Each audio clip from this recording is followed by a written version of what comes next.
Bismillahirrahmanirrahim. Assalamualaikum warahmatullahi wabarakatuh. Semoga anak-anakku semua dimanapun berada senantiasa selalu dalam lindungan Allah Subhanahu wa Ta'ala. Bertemu lagi dalam pembelajaran IPA bersama Ibu Nurul Dina Evita. Pembelajaran jauh kali ini kita masuk ke bab 2, yaitu klasifikasi makhluk hidup. Pada pertemuan ini kita akan fokus membahas tentang ciri-ciri makhluk hidup. Tujuan pembelajaran kali ini, peserta didik dapat membedakan antara makhluk hidup dan benda tak hidup. Yang selanjutnya, peserta didik dapat menjelaskan ciri-ciri makhluk hidup. Sebagaimana yang telah kita ketahui bahwa ada beberapa cara atau ada beberapa ciri-ciri makhluk hidup, yaitu bernafas, beradaptasi, bergerak, tumbuh dan berkembang, peka terhadap rangsang, berkembang biak, ekskresi, dan memerlukan makanan. Ini akan kita bahas satu persatu. Kita bahas yang pertama adalah bernafas.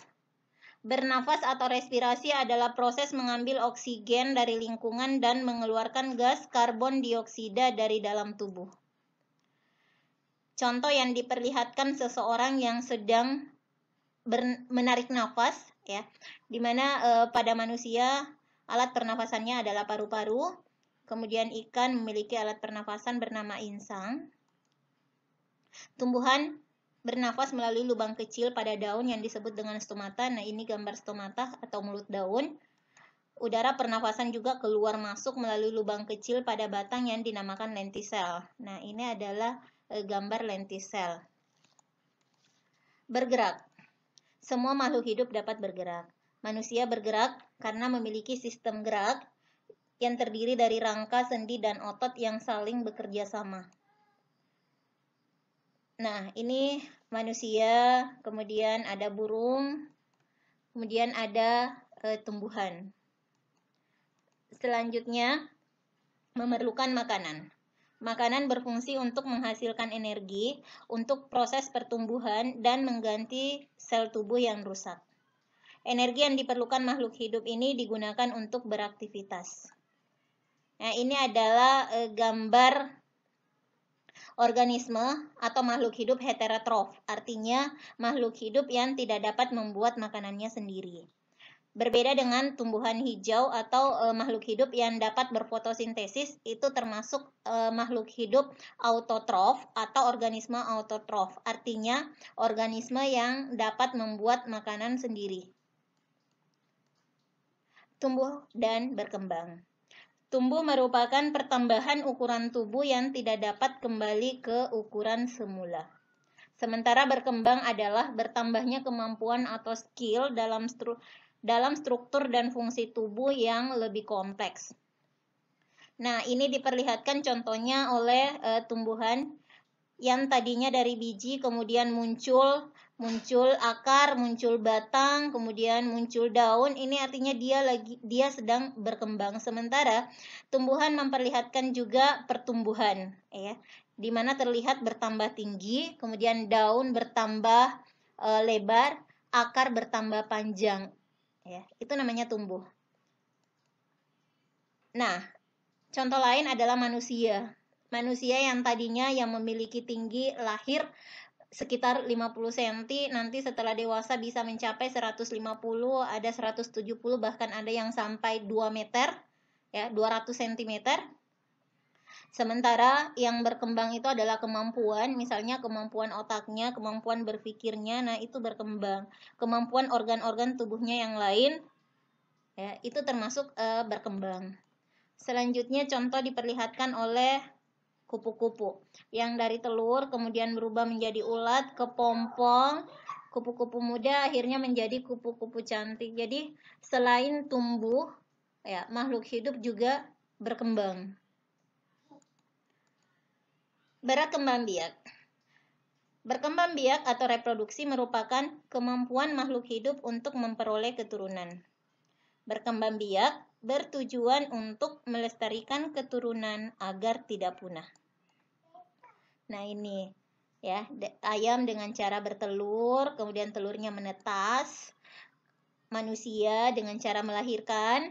Kemudian ini contoh yang diperlihatkan oleh apalagi namanya ini cocor bebek ya, dengan cara bertunas. Jadi berkembang biak dengan bertunas.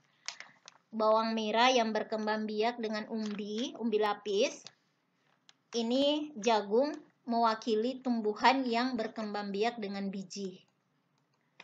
Peka terhadap rangsang. Manusia mempunyai kemampuan untuk memberikan tanggapan terhadap rangsangan yang diterima. Tumbuhan pun demikian, ya. Masing-masing memiliki tanggapan terhadap rangsangan yang diterima. Kemampuan menanggapi rangsang ini disebut dengan iritabilitas. Jadi, iritabilitas merupakan kemampuan makhluk hidup untuk menanggapi rangsangan.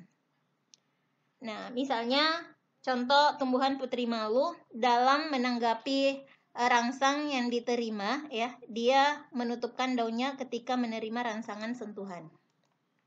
Ini manusia yang tiba-tiba matanya silau, spontan menutup mata, ya.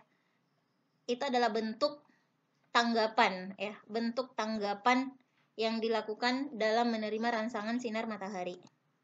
Kemudian ada contoh hewan kaki seribu yang badannya atau tubuhnya dililitkan pada saat disentuh. Selanjutnya ke adaptasi.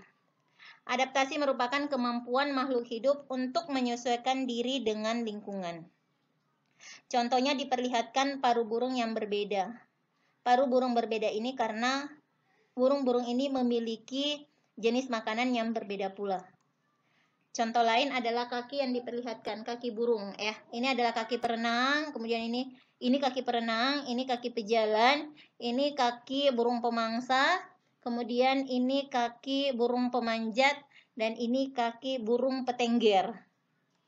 Contoh lain adalah bunglon, di mana bunglon, ya, merubah warna tubuhnya sesuai dengan kondisi di sekitarnya. Ini untuk apalagi untuk menjaga diri dari predator atau pemangsa. Kemudian ada beberapa tumbuhan. Di sini contohnya ada tumbuhan xerophyt. Tumbuhan xerophyt ini adalah tumbuhan yang hidup di daerah kering atau sedikit air. Contohnya adalah tumbuhan kaktus. Ya, bentuk adaptasinya daunnya berupa duri atau daunnya bermodifikasi menjadi duri. Batangnya banyak mengandung air. Kemudian dia memiliki akar yang sangat panjang. Kemudian contoh tumbuhan hidrofit, tumbuhan yang hidup di air, itu di sini eceng gondok, dia memiliki daun yang lebar. Ya, ini untuk memperluas proses penguapan, ya, area penguapan. Kemudian ada tumbuhan higrofit. Tumbuhan higrofit itu artinya tumbuhan yang hidup di daerah rawa, ya, di daerah rawa-rawa gitu. Nah, dia memiliki daun yang lebar-lebar. Nah, di sini diperlihatkan sepertinya ini adalah gambar keladi. Ekskresi atau proses pengeluaran. Ekskresi adalah proses pengeluaran zat sisa metabolisme yang sudah tidak dimanfaatkan oleh tubuh makhluk hidup, di mana zat sisa ini harus dikeluarkan oleh tubuh, dikeluarkan oleh alat-alat ekskresi. Ya. Kenapa harus dikeluarkan? Karena zat sisa ini akan menjadi racun di dalam tubuh, jadi harus dikeluarkan. Alat ekskresi pada manusia itu ada 4, ya. Ada ginjal yang mengeluarkan urin, kemudian ada kulit yang mengekskresikan atau mengeluarkan keringat, ada paru-paru yang mengeluarkan CO2 dan H2O. CO2 adalah karbon dioksida, H2O ini adalah uap air, kemudian ada hati yang mengeluarkan cairan empedu. Alat ekskresi pada tumbuhan itu adalah stomata dan lentisel. Jadi stomata dan lentisel ini selain sebagai alat pernafasan juga termasuk alat ekskresi. Cukup sekian pembelajaran kita kali ini. Insya Allah kita jumpa lagi di pembelajaran selanjutnya. Assalamualaikum warahmatullahi wabarakatuh.